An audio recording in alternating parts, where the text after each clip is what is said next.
जय हिंद साथियों, आशा करता हूँ कि आप सभी बहुत ही मस्त और ज़बरदस्त होंगे। दोस्तों आज हम बात करते हैं बिहार सिविल कोर्ट यानी कि पटना सिविल कोर्ट और एसएससी जीडी के लिए हिंदी की क्लास बहुत ही मोस्ट इम्पोर्टेंट होने वाले हैं, यानी कि बिल्कुल प्रीवियस ईयर में पूछे गए प्रश्न हैं और न्यू पैटर्न पर आधारित है। तो चलिए आज की क्लास को स्टार्ट करते हैं।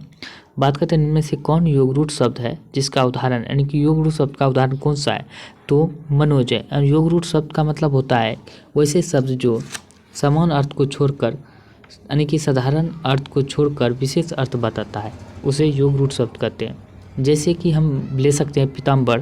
पीताम्बर जो होता है, पीताम्बर ये योग रूट शब्द है, क्योंकि पीला वस्त्र धारण करने वाला अर्थात विष्णु, ये योग रूट शब्द हो जाते हैं। अब वही बात करते हैं निम्नलिखित में से कौन सा शब्द देशज शब्द है, यानी कि देशज शब्द कहते हैं वे शब्द जो देसी भाषा में बोले जाते हैं, जिसकी उत्पत्ति कोई स्पष्ट प्रमाण ना हो, यानी कि देशज शब्द वह शब्द है जिसकी उत्पत्ति का कोई स्पष्ट प्रमाण ना हो, उसे देशज कहते हैं।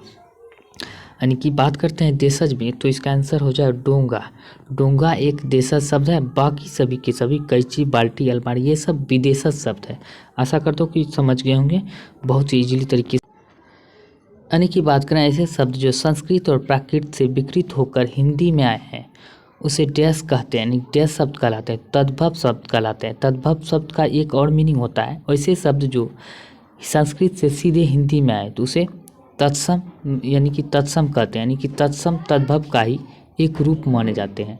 तो वही बात करते हैं तत्सम शब्द के रूप माने जाते हैं। अब बात करते हैं नेक्स्ट की 64 नंबर की, विदेह का उपर्युक्त विलोम होगा, यानी कि विदेह का उपर्युक्त विलोम कौन सा होगा, तो इसका विलोम की बात करते हैं विदेह का देह, इसका विलोम होगा। अब बात करते हैं नेक्स्ट की, कबूतर दाने चुगते हैं वाक्य में रेखांकित शब्द के लिए उपयुक्त पर्यायवाची शब्द, यानी कि जो शब्द घेरा हुआ है इसका पर्यायवाची, यानी कि सीधी बात में कहें तो कबूतर का पर्यायवाची शब्द पूछ रहे हैं, तो इसका पर कपोत हो जाता है। कबूतर का पर्यायवाची शब्द क्या होता है, कपोत होता है।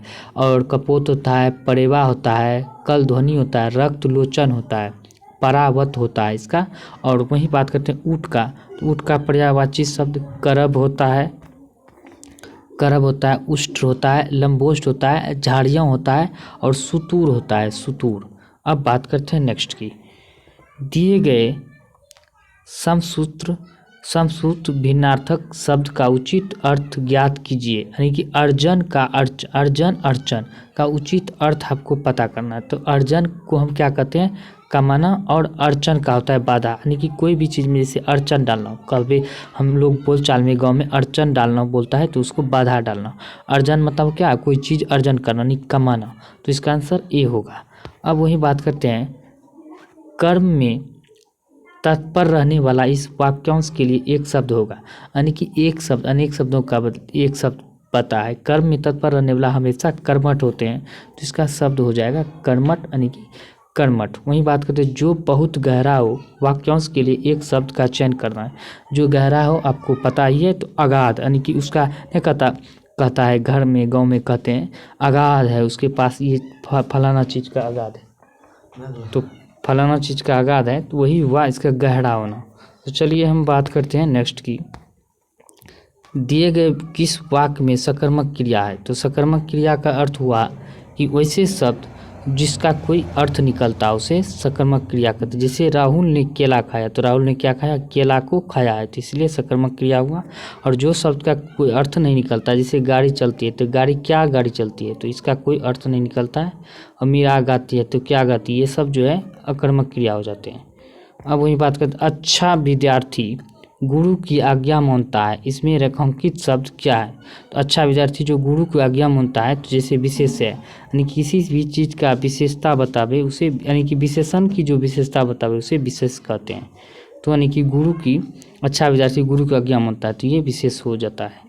अब वही कहते हैं अगला क्वेश्चन, वह कल मेघालय जाएगा, इस वाक्य में कौन सा काल आता है, वह कल मेघालय जाएगा, इस काल में कौन सा काल होगा, तो कल जाएगा, तो समान भविष्य काल, यानी कि वह कल मेघालय जाएगा, तो इसमें समान भविष्य काल हो जाता है। तो चलिए अब आगे बढ़ते हैं। अब नेक्स्ट है निम्नलिखित शब्दों में पुल्लिंग शब्द का की पहचान कीजिए। पुल्लिंग शब्द का पहचान करना है, जैसे बचपन हुआ, बचपन क्या हुआ, पुल्लिंग शब्द है, यानी कि पुल्लिंग शब्द के लिए हिंदी व्याकरण में दो लिंग होते हैं। हिंदी व्याकरण के दो लिंग, एक स्त्रीलिंग और पुल्लिंग होते हैं, याद रखिएगा। तो ये बचपन है, क्या है, पुल्लिंग है। बाकी करवाहट, चाय, मक्खी, ये सब स्त्रीलिंग शब्द हो जाते हैं। और लिंग बात तो दो ही लिंग होते हैं, एक स्त्रीलिंग और पुल्लिंग, याद रखिएगा। अब बात है दर्शनीय शब्द किस प्रत्यय के योग से बना है। दर्शनीय शब्द की हम बात करें तो यह किस प्रत्यय के योग से बना है, तो ईय, यानी कि जो शब्द के अंत में लगे उसे प्रत्यय कहते हैं। दर्शनीय, ईय, तो लास्ट में ईय का उच्चारण होता है। आप बोल के देखिए तो ईय हो जाता है, इसका आंसर सी होगा। अब वही बात करते हैं झगड़ालू में प्रत्यय का पहचान करिए। झगड़ा आलू, आलू हो जाता है, इसमें आलू प्रत्यय होगा, क्या होगा, आलू। या आराम से बोल के आप इसे पता कर सकते हैं। तो चलिए अब आगे की ओर बढ़ते हैं। अब बात करते हैं निम्नलिखित प्रश्न में से 4 विकल्पों में से उस विकल्प का चयन करें जो सही संधि विच्छेद वाला शब्द है। सही संधि विच्छेद वाला शब्द कौन सा है, तो उत्तर जोड़ उत्तर, उत्तरोत्तर, तो इसका आंसर बी हो जाएगा। अब बात करते हैं अष्ट धातु में कौन सा समास है। तो अष्ट धातु की हम बात करते हैं द्विगु समास है, जो दोनों यानी कि दोनों पद प्रधान हो, जिसका दोनों पद प्रधान हो, अष्ट और धातु दोनों पद प्रधान हो तो उसे द्विगु समास कहते हैं। और जिसका यानी कि द्विगु यानी कि दोनों पद नहीं, जिसका दोनों पद प्रधान होता है उसे द्वंद्व समास कहते हैं। और जो शब्द संख्यावाची हो उसे द्विगु समास कहते हैं। अष्ट माने 8 हो गया, तो ये द्विगु समास हो गया, तो इसका आंसर बी होगा, ए हो जाएगा। तो बी होगा जिसका दोनों पद प्रधान हो, जैसे लोटा, डोरी, माँ बाप, भाई बहन, ये सब द्वंद्व समास हो जाता है। अब याद रखिएगा, वहीं हम बात करेंगे और द्विगु समास के उदाहरण के, जैसे पंचपात्र, त्रिभुज, ये सब द्विगु समास के उदाहरण हो जाते हैं। अब बात करते हैं जैसे कि नेक्स्ट क्वेश्चन की। अब बात करते हैं अनुपात शब्द में कौन सा उपसर्ग आता है। अनु, जो शब्द के आगे लगता है उसे अनुपात कहते हैं। जैसे अनु, अनु में कौन सा शब्द हो जाता है, अनु, तो इसका आंसर बी हो जाएगा। अब वही बात करते हैं दी गई लोकोक्तियों में गलत लोकोक्तियों का चयन कीजिए। कौन सा लोकोक्तियों गलत है उसका चयन करना है। ढाक के 3 पुत्र होते हैं, यानी कि ढाक के 3 पुत्र नहीं, ढाक के 3 पात्र होते हैं, ये आंसर यानी कि गलत है, ए, इसका आंसर ए हो जाएगा। अब बात करते हैं इधर कुआं उधर खाई लोकोक्तियों का सही अर्थ क्या है। तो इसका लोकोक्तियों का सही अर्थ होता है दोनों ओर संकट होना। तो दोनों ओर देखते हैं, कभी कभी हम लोग बोलचाल में कोई बुजुर्ग से आदमी बोलते हैं इधर कुआं उधर खाई है, तो यानी कि दोनों ओर संकट ही संकट है। आज हमें व्याकरण